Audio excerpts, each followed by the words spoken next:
اللي نعلق على البيانات اللي صدرت من وزارة الخارجية الجزائرية حول هذه المسألة هذه، ونقول 3 نقاط. النقطة الأولى هي أن العالم فيه 193 دولة عضو في الأمم المتحدة، من 193 دولة وحدة كتعلق. علاش هاد الدولة ولأي سبب؟ هاد الدولة اللي كتقول بأنها ماشي طرف في هاد النزاع كتخرج بوحدها.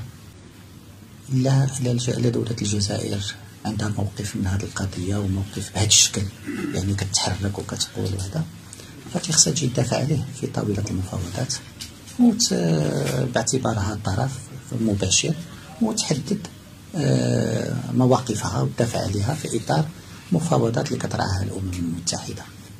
من بعد صدور البيان كاع الدول وقفات خافت. المسار غادي، دعم المغربية الصحراء ما كيتأثرش بهذه البيانات وغيرها.